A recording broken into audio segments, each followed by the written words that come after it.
The following teaching is possible thanks to the friends and partners of Spirit and Truth Fellowship International.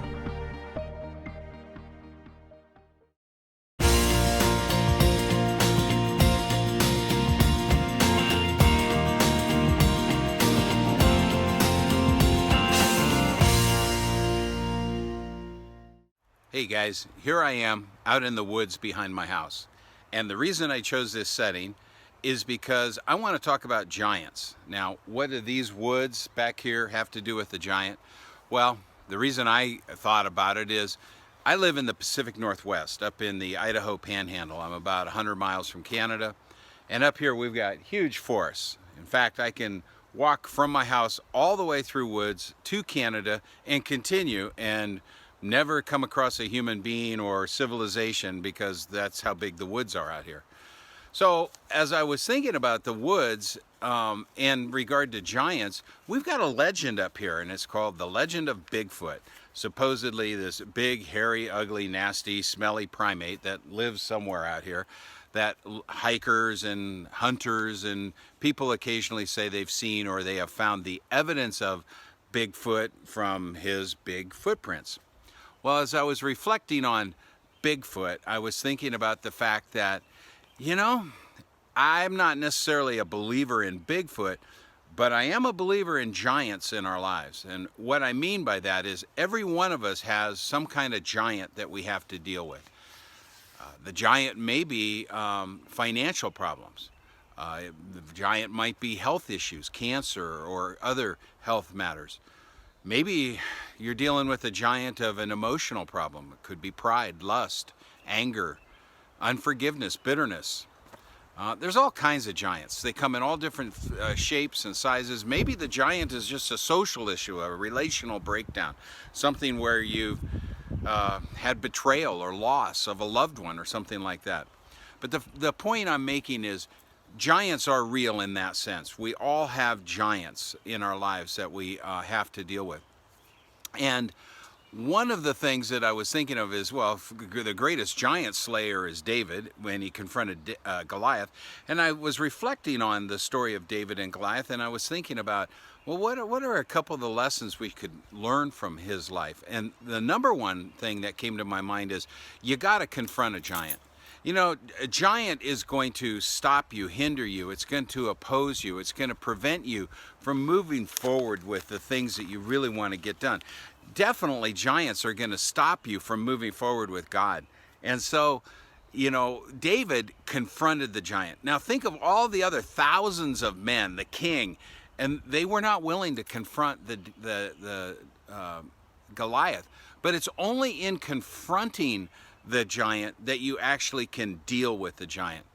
I kind of like it to a bear out here in the woods. We've got black bears and brown bears and all that kind of stuff.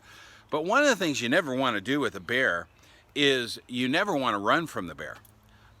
You may want to slowly walk away and get out of his proximity, but you don't run. And the reason is because the minute you run, you just become prey, like every other thing out here that a bear likes to eat.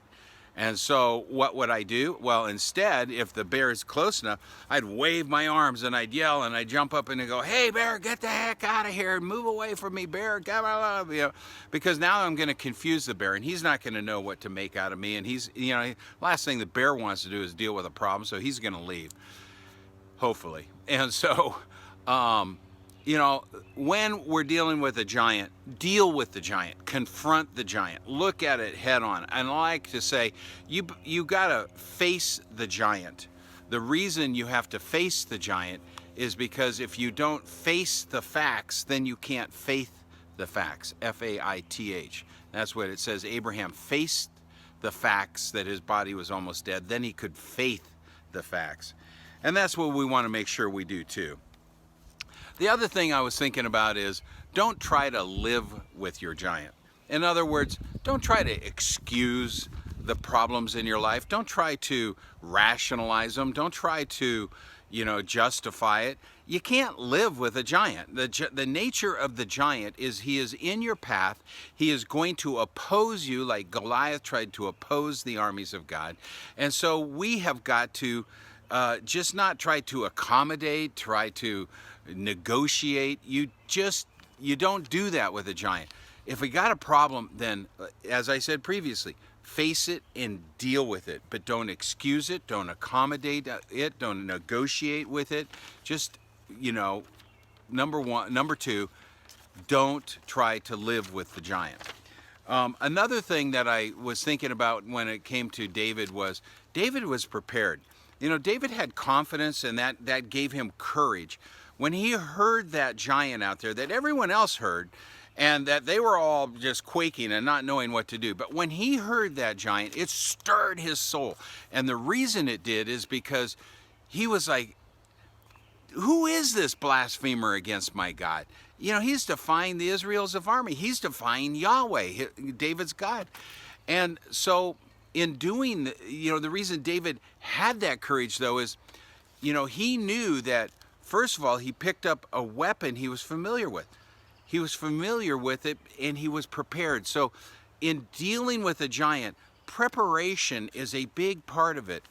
I can deal with some pretty big giants in my life, and I do, and I have, but it's because I've dealt with smaller giants, and I have increased in my faith and increased in my confidence to deal with them. So David didn't just hear this guy Goliath and then all of a sudden say, well, I'm going to go out there, I'll take a sling. Gee, I've never used a sling before, and maybe I'll grab a rock. And no, that's not what he did. He sat there and he had confidence because he knew, listen, I've been in situations like this before. I've confronted a bear and I have confronted a lion, and he was successful in it. But the reason he was successful, because I know the nature of life is David had to pick up that sling and sling that rock, and he did that time and time and time after again. First of all, he's aiming at a target of a rock, and then a target of a knothole on a tree. And eventually he gets so proficient, he's like zinging that rock, and every time, snap, it's hitting the same spot. So, I had a mosquito there. So now Goliath presents himself. Goliath was just nothing but another big obstacle. It was a target with a bullseye on the center of his forehead. And that's what it presented to David. So he went down, he picked up 5 stones. He didn't pick up 1 stone. He picked up 5 stones because he was prepared. And he knew if the first missed, the second might miss, the third might miss. But out of 5, he's going to kill that giant. So number 3, be prepared. Prepare yourself. Take on small obstacles in life, and eventually you will grow and build in your confidence to take on the big ones. And the last thing to always remember is giants fall. I don't care how big, I don't care how strong, giants fall. And that has to give us our confidence.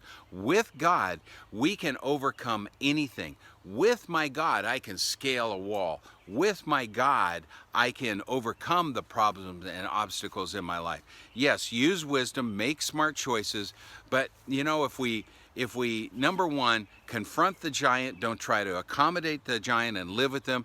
If you prepare yourself for the giant, then you will see the giant fall, and you will be able to be like David and declare in victory, who is this infidel, this heathen, this giant that would dare just come against the armies of God? Well, in the same way, who is this? Who is this problem that I'm going to just allow in my life?